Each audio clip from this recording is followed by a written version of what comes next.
En ese campo, en ese terreno, yo creo que hay una autora máxima, que es Shirley Jackson para mí, que es una autora que hacía literatura de su día a día con sus 4 hijos, con una noche de fiebre en casa, hace un relato maravilloso, de ir a buscar cada día el correo con su bebé a la oficina de correos, hace otro relato maravilloso de cuando decide comprarse una nevera nueva, descubre que puede hacer una nevera nueva escribiendo un relato y cobrándolo. O sea, sí, realmente estás mucho, quizá estás más pegado al día a día porque tampoco tienes esa presión de lo universal, ¿no? Que sí que tiene lo masculino, ¿no? Entonces, en el día a día hay tanta enseñanza universal como en los grandes temas, la venganza, todo esto. O sea, yo siempre pienso y a mí me gusta mucho comparar el Batman de Tim Burton con el Batman de Nolan, que yo creo que define muy bien cómo han cambiado las décadas. Yo nací en los 80 y en los 90, a principios de los 90 se hacían pelis como el Batman de Tim Burton, los 2 Batman de Tim Burton, sobre todo el segundo, en el que Catwoman era una mujer bastante chiflada que llegaba a casa y estaba como loca, y era esa Michelle Pfeiffer maravillosa, muy pegada a lo cotidiano por otro lado, que de repente la vida se le vuelve del revés cuando se muere y se convierte en Catwoman. Y por otro lado está el Batman de Nolan, que de repente es un tío ahí entrenándose el honor de mi padre, y dices, a ver, o sea, en aquella ópera que salieron tu padre y tu madre de la ópera y los mataron a los 2. Cuidado, o sea, el honor de mi padre, ¿qué? ¿Y mi madre? O sea, No, Batman tiene problema con los 2, ¿no? Porque murieron padre y madre, pero el tema del honor de mi padre se está imponiendo de una manera sobrenatural. Y yo creo que está alejando de esa cotidianidad que también tiene discursos universales por completo, o sea, que son las obras de Kafka, por ejemplo, sino ultra universales y súper cotidianas. Un señor que se despierta y de repente es una cucaracha y en realidad está agobiado por la figura paterna. Fíjate, a mí me agobia menos lo de convertirse en una cucaracha que lo del proceso, por ejemplo. O sea, cuando no sabes de qué te acusan y no sabes qué te va a pasar y no tienes manera de salir del sistema, casi prefiero lo de la cucaracha. Pero igualmente no deja de ser algo cotidiano, ¿tú sabes? O sea, no es en plan voy a luchar contra el bien y el mal, es en plan, es algo cotidiano, vienen, te esposan y te lo llevan a la cárcel, no sabes por qué, de repente hay ropa tendida en el juzgado, o sea, es todo... O sea, yo creo que nos quita esa presión, o sea, en lo cotidiano también puede estar lo universal y somos más libres, en ese sentido yo lo veo como algo positivo.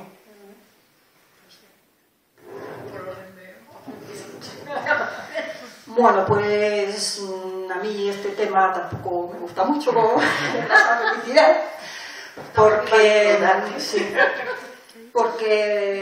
yo es que el tema este, lo cotidiano, pues lo asocio un poco a la eterna imagen, al eterno estereotipo de que los hombres son los guerreros y son los que hacen las cosas importantes, mientras las mujeres que hacemos lo cotidiano, ¿no? Entonces un poco puede reflejar eso de alguna manera. Personalmente, sí. Para los guerreros lo de guerrear también es cotidiano, ¿eh? Es lo normal. Para los guerreros sí, es verdad. Pero nunca los verás hacer la colada ni nada. Claro. No. Ellos van a matar. Claro, cada uno lo suyo, ese era el asunto. Bueno, a mí personalmente me gusta tratar pues esos grandes temas universales, en el sentido de que pues la venganza, el odio, todas esas cosas, que la soledad, la muerte, esas cosas que son las que llevamos todos dentro de una manera o de otra, me parece que son tratables desde muchos puntos de vista, también desde la cotidianidad, pero no me gusta verme restringida a eso, y me gusta tratarlo desde un punto de vista, pues, si quieres verlo así, tradicionalmente más masculino. Sí, ¿por qué no? Es decir, todo cabe, ¿no? El problema es cuando pues, te encuadran en un cierto tipo de literatura y a lo mejor, pues un poco lo que decía antes, ¿no? Puede haber lectores que en un momento dado piensen, bueno, cogen un libro, tiene buena pinta, tal, a ver quién lo ha escrito. Ah, es una mujer, uy. Igual me empieza a hablar de cosas que no me interesan mucho, porque yo quiero que me hablen más de cosas épicas, ¿no? De batallas, de no sé qué. Y bueno, que también sabemos hacer esas cosas. Solo eso. Menos mal que es Aldo Nieves porque pensaba, digo, me han invitado a la mesa incorrecta, o sea, madre de Dios. Vamos a ver, yo tengo el mismo problema, a mí lo de lo cotidiano me aburre. O sea, me aburre un porrón. A mí, para lo cotidiano, ya tengo a mis vecinos con los que no me hablo porque no quiero ni saber lo que les pasa. Yo lo siento mucho, yo ya tengo mis cotidianidades y no, ya tengo bastante y la verdad es que no me hace falta. Y a mí lo que me mola es la acción, me gusta que pasen cosas. Y para mí la literatura además es evasión. Entonces, si me estás contando cosas cotidianas que las tengo, aunque les cambies el nombre y se llamen frunfrunfrus en vez de pan, me da igual. No, o sea, sigue siendo algo cotidiano que no me está aportando nada. Pero claro, es que es lo mismo. Estamos aquí, estamos personas. Entonces, mis tendencias son otras. Yo además, la cultura que yo tengo además es del anime también, de los videojuegos, de los juegos de rol. Entonces yo estoy acostumbrada a otra serie de cosas que sí. Yo estaba en un mundo de chicotes, pues sí, pues no lo voy a negar porque éramos dos. Y encima la primera vez que entré con coletas y recuerdo que fue como babas por todas partes. Vale, yo de aquí no salgo viva, ¿vale? Pero bueno. Luego sigues y te haces tus guerreros y es que era eso lo que yo quiero. Yo cuando veía la tele y veía a los guerreros hacer las cosas, jamás me planteé que por ser una mujer no pudiese hacer esas cosas. Y podría haberlo pensado, porque tal cual te lo estaban diciendo, siempre eran personajes masculinos, siempre era estar... Pero también es verdad que yo tuve un padre que nunca me impidió nada de eso. Yo decía, yo es que quiero ser piloto de caza. Y me decía, muy bien, hija. Cuando crezca 10 centímetros más. Es verdad, o sea, había cosas que obviamente no puedo, pero no lo decía porque fuera una mujer, sino porque es que eres bajita, no, jamás no llegas. Entonces, claro, yo tengo otras cosas, a mí me interesan otras cosas, y lo cotidiano que me parece muy bien a la gente que le guste, ¿sabes? Y hay lo cotidiano también en lo más cosas, lo que escriben los tíos también, ¿vale? Y sí que es verdad que, o por lo menos la visión que yo tengo, es que eso que estamos diciendo es que antes se cogen un libro y dicen, es una tía y me van a hablar de no sé qué, esos son los carcas. Esos son los carcas. A día de hoy me cuesta mucho creer que realmente esa tendencia siga y que alguien rechace leer un libro si está escrito por un tío o por una tía. Estoy boicoteando esto, me parece. Una cosita, felicidad, te quiero comentar solo una anécdota. Sí. Cuando salió la antología Alucinadas, bueno, yo saqué un relato en la antología Alucinadas, que fue una antología que se convocó, es decir, no hubo una selección previa, sino que se convocó un concurso y luego se seleccionaron los relatos, ¿no? Bueno, el mío salió seleccionado, cuando lo publiqué en Facebook, pues me salió un señor muy enfadado, diciendo que él no pensaba leer esa antología porque discriminaba a los hombres, que no la pensaba leer. Claro, entonces tú le preguntas, vale, bueno, entonces si el Ayuntamiento de Málaga hace un certamen para escritores de Málaga porque les quiere dar un premio y tal, ¿eso te parece discriminatorio? No, es que eso es otra cosa porque no sé qué. Yo estuve también en una antología de escritores noveles. Eso descarta bastante gente, bastante. Eso es discriminatorio. No, porque no sé qué, no. Lo discriminatorio era esto, ¿no? Es decir, sí hay ese tipo de actitudes y yo creo que bastante más de lo que creemos. Sí, sobre todo cuando lo que estás poniendo es la visibilización, no estás marcando lo de la visibilización. Y entonces sí, es como si se sintiesen ofendidos por ello. Porque vamos a ver, la realidad sea dicha. O sea, yo cuando se anunció la antología, yo misma dije, ¿por qué? ¿Por qué? ¿Por qué tenemos que tratarnos con pinzas y tenemos que ser tal? Pero luego es que lo pensé y dije, que estoy gilipollas, o sea, básicamente. Pues claro que sí. O sea, si no hago esto, ¿quién me va a conocer? ¿Mis 4 amigos? Los 4 que a lo mejor me siguen y todo lo que tú quieras, pero eso queda relegado y luego después no va a ninguna parte. Pues sí, coño, vamos a hacerlo, porque es que si no, y ojo, es que yo me conocía a mí misma, ojo, guay, yo no sabía que había más escritoras de ciencia ficción, y de repente vi aquella antología, que te cagas, ya la estáis leyendo, que te cagas, y claro, yo dije, joder, y me puse todos los nombres y a partir de ese momento, entonces dije, no señor, voy a hacer un esfuerzo consciente y voy a intentar acordarme de todas ellas y voy a seguirlas a todas ellas y voy a hacer publicidad de ellas, porque si no lo hace nadie, O sea, si no lo hace alguien, no lo va a hacer nadie. Es que yo creo que ese es el problema. Yo, por ejemplo, no soy nada partidaria de esencialismos de ningún tipo. O sea, cuando estábamos leyendo los relatos de visiones, que los leíamos de manera anónima, algunas veces yo decía, lo habrá escrito un chico o una chica, y a veces acertaba y a veces me equivocaba. O sea, yo no creo en ningún tipo de esencialismo, pero aunque me dedique a estudiar a escritoras españolas de ciencia ficción, pero lo que constato es que no se conocen. O sea, que simplemente no es que diga no lo quiero leer, es que se ignora en gran medida, no en todas. Yo, de hecho, hace poco leí un artículo sobre un estudio que se había hecho en Australia, precisamente, sobre las escritoras. Entonces, estaban hablando de la producción que había de escritoras y de escritores. Y realmente había muchas escritoras. El problema, por ejemplo, era que no se las reseñaba. Se reseñaba a los chicos, pero no se les reseñaba a ellos. Entonces, como si no existieran.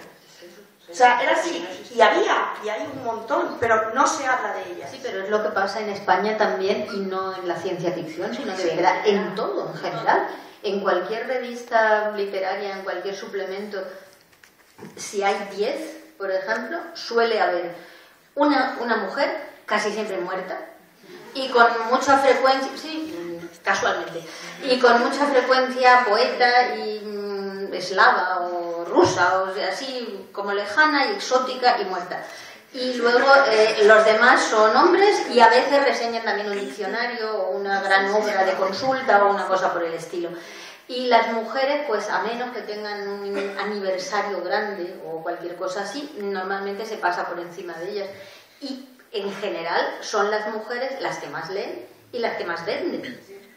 Y sin embargo se hace como que la producción femenina no tiene la altura necesaria, no es alta literatura, no es canónica, no es algo que solo nos interesa o a las mismas mujeres o al público menos motivado. Claro, que solo nos interesen las mujeres es el 70% público lector. Entonces, ¿dónde está el problema? ¿No? Porque hay dos literaturas.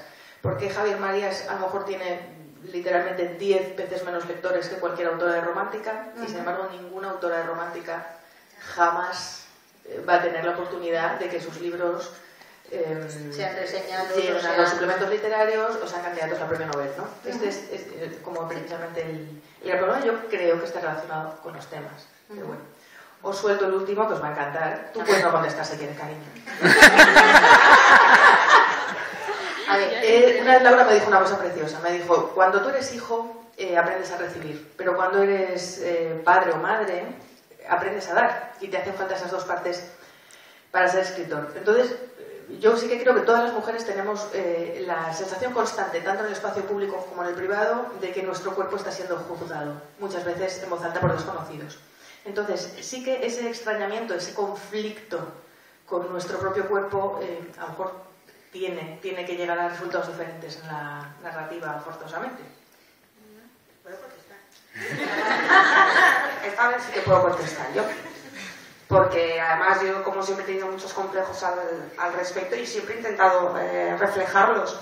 De hecho, uno de los personajes que yo tengo de Horizonte Lunar la puse como bajita y no voy a decir gordita, pero no entraba dentro de los cánones de soy una sílfide, era una tía con unos musculacos que te cagas, y sí que es verdad que le decía que tenía unas grandes caderas, como me da el culo, obviamente, o sea, lo tenía ahí.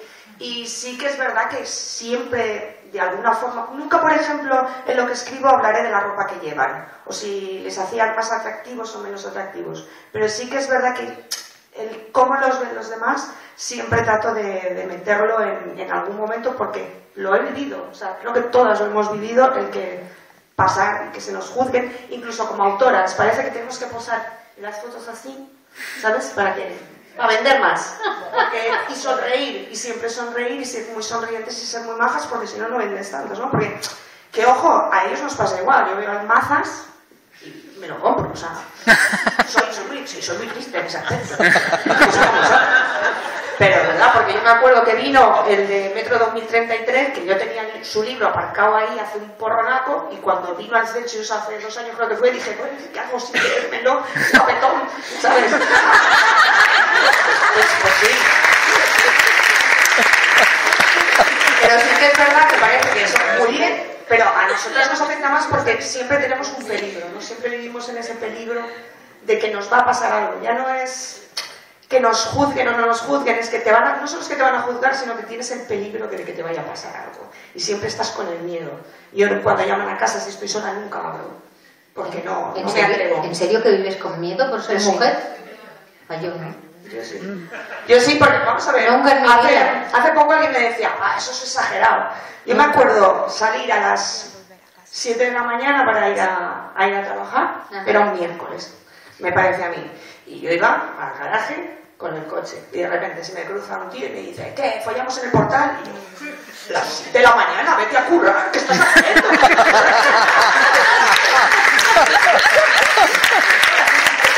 Claro, y yo con eso. Oye, pero bueno, el pobre chico solamente te lo preguntó, tú me dices no, gracias y ya está. Yo pasé todo. Nada, tío. Si hubiese quedado mejor haberle dicho, sí, corre. Ahora, que no lo ve nadie, ¿sabes? ¿Qué me dices? Pero no te piensas que llevo para trabajar, o sea, no. Pero eso que es algo que a mí, por ejemplo, pues mira que lo digo, que con los complejos que tengo y tal, pues me pasa, y lo de abrir, que te estén mirando, y hay una serie de cosas que yo, por ejemplo, sí que las siento, además. Bueno, pero tú también estás mirando a los chicos, tú acabas de decir que hay uno que te gustaba y tanto hacer lo mismo. Sí, y vamos a ver, no me hace mejor persona, soy una guarda también en ese aspecto. Se está yendo un poco de las manos. Las cosas como son, o sea, yo le estoy diciendo que lo que yo he hecho esté bien, no, que yo creo que a los hombres también pasa últimamente, que antes estaban más a salvo, pero ahora a los hombres también se les ve como objeto y también hay ciertos cánones que tienen que respetar para sentirse guapos y atractivos. Que se llama Arrow. Yo empecé a ver la serie Arrow y dije, Dios mío, ¿cómo han hecho este hombre objeto? Cualquier excusa para quitarse la camiseta y para hacer y tal. Y yo, era como interpreta. En el Frankenstein de Kenneth Branagh, mira que hace tiempo hace exactamente eso. Una chica tan preciosa que hay y lo primero que hace es quitarse la camiseta para que le vean los pectorales. Y vamos a ver, y eso no es algo que me guste tampoco. O sea, porque dices, joder, pobrecilla, ¿no? Que tampoco plan hacer estas cosas. O sea, yo no digo que una cosa sea mejor que la otra, yo digo que obviamente lo tenemos, pero no considero que, salvo ciertas circunstancias, vayan a saltar encima y cosas así. Bueno, una despedida soltera no hablo. Perdón. Pues no, yo solo quería decir que eso se va pasando con los años, que ya te dan lo mismo, ya te piden, da igual todo, porque a mí que me interesa mucho el tema también queer y trans, pues el tema del cuerpo me parece súper interesante y es otro de mis grandes intereses. Yo también estoy muy condicionada, aparte por el tema del problema visual, que esa es otra cuestión, porque el tema de la discapacidad también en lo cotidiano todo te condiciona mucho. Pero sí que es cierto que con la edad ya te da igual, o sea, es verdad que sigues notando unas determinadas presiones, pero ya pasas. Y además te pone más mala leche y entonces... Eso es verdad, aumenta la testosterona y entonces te pone...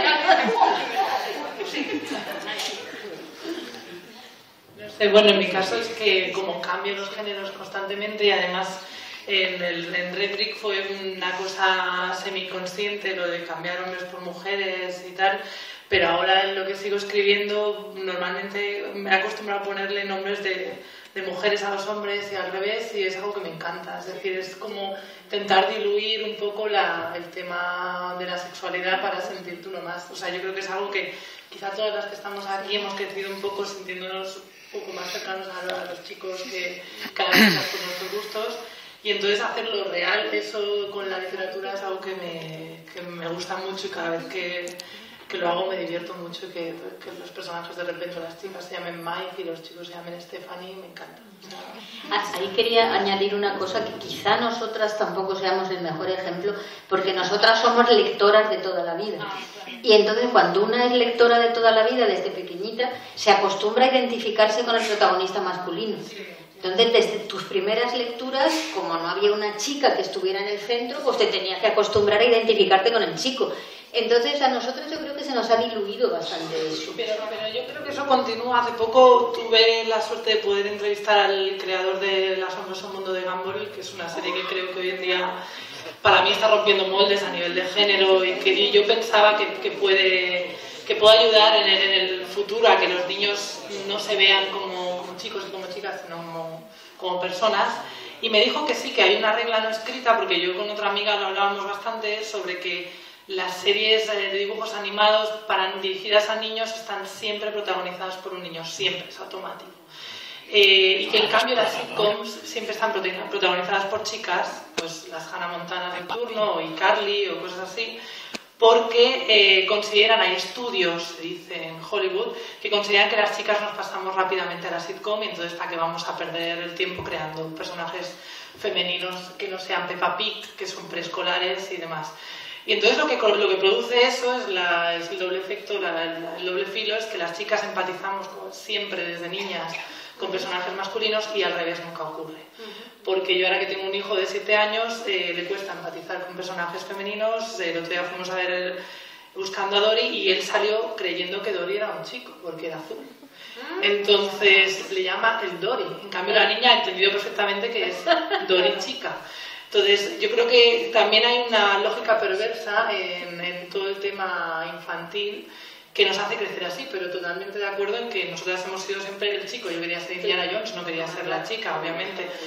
Y creces pensando en por qué no hay una chica en lugar de un chico de vez en cuando, ¿no? Está Lara Croft, pero tampoco es eso. No, ahora que la lleva Rhianna Pratchett, ahora que la guioniza Rhianna Pratchett es un poco mejor, pero tampoco es eso. Yo solo tengo una pregunta y es, ¿vosotras creéis que esta misma pregunta hubiera sido posible en una mesa de hombres? Harían un excelente ejercicio al responderla. Bueno, chicos, se nos ha acabado el tiempo, perdonad que no nos ha dado tiempo a la ronda de preguntas, pero están todas disponibles en la vida real por si las queréis asentar. Totalmente.